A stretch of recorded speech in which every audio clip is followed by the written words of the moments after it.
वाढती महागाई आणि पेट्रोल डिझेलच्या किमतींविरोधात आता राजकीय वातावरण चांगलेच तापू लागले आहे.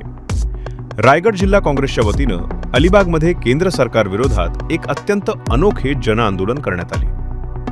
रायगड जिल्हा काँग्रेसचे अध्यक्ष राजाभाऊ ठाकूर, डॉक्टर मनीष पाटील आणि डॉक्टर श्रुती म्हात्रे यांच्या नेतृत्वाखाली अलिबागमध्ये हा मोर्चा काढण्यात आला. काँग्रेस भवन येथून सुरू झालेल्या या आंदोलनात कार्यकर्त्यांनी बैलगाडी आणि बैलजोडी आणून इंधन दरवाढीचा तीव्र निषेध केला. अलिबाग येथे आम्ही कलेक्टर ऑफिस समोर इंधन दरवाढ या विरोधात आंदोलन करत आहोत. आज इंधन दरवाढ म्हटली की फक्त पेट्रोलचे दरवाढ एवढंच नाही, तर माझ्या भगिनीच्या संसारावर आलेली ही गदा आहे.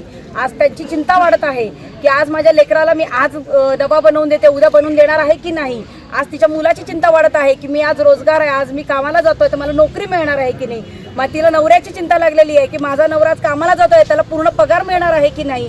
आज माझी भगिनी ही घर संसाराच्या विळख्यातनं स्वतःचा ताण सोडून आता मोदीजींचा ताण घेतात आहे की सकाळी 8 वाजता उठून कुठची दरवाढ करेल, कोणाला मेलोडी देईल आणि कुठे आमच्याकडे लक्ष जाईल. आज तिच्या चिमुडीच्या मुखातला मेलोडी काढून जर ते इटलीपर्यंत जर मेलोडी जात असेल आणि माझ्या भगिनींच्या प्रश्नांच्या, माझ्या कामगारांच्या प्रश्नांच्या, माझ्या शेतकऱ्यांच्या प्रश्नांच्या, माझ्या बंधूंच्या, माझ्या युवकांच्या प्रश्नांना जर बगल देत असून मोदीजी या इंधन दरवाढीबद्दल गांभीर्याने जर लक्ष देत नसतील तर त्या गोष्टीचा आम्ही जाहीर निषेध करतोय. अशा गोष्टींचं जर समर्थन महाराष्ट्र सरकार करत असेल तर त्या ठिकाणी आवर्जून आम्ही सांगतो, आम्ही फडणवीस सरकारचा सुद्धा त्याहून जास्त निषेध करतोय.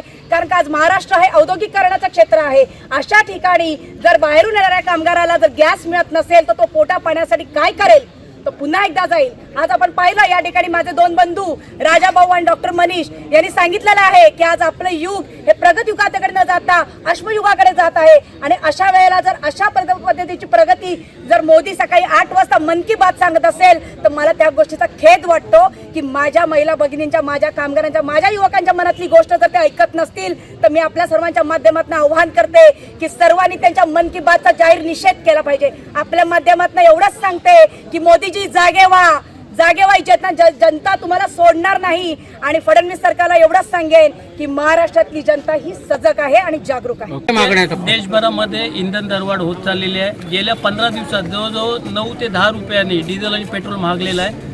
याचा सर्व फटका गोरगरीब जनतेवरती बसतोय आणि देशाचे जे राज्यकर्ते आहेत हे मौजमजेत आहेत आणि संपूर्ण देशवासियांना ते गुलामीसारखे आपण बघतोय. एकंदरीत त्यांना गुलामगिरीकडे देशवासियांना न्यायचं आहे. आणि आपण जर बॅनर बघितले असतील की यांच्यामुळे पुन्हा आपण जे जंगलातून आपण शहरांकडे आलो ते पुन्हा शहरांकडून जंगलाकडे जाण्याची आपल्यावरती वेळ आली.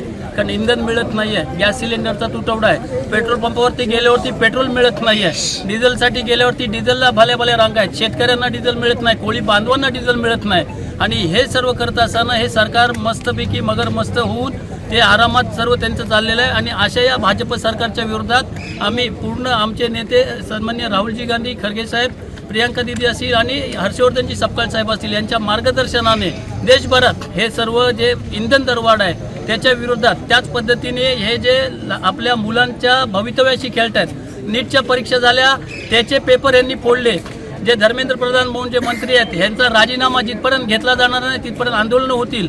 आम्ही काँग्रेसवाले 100% जनतेच्या सोबत आहोत आणि जनतेसोबत राहणार म्हणून हे आजचं हे आंदोलन केलेलं आहे.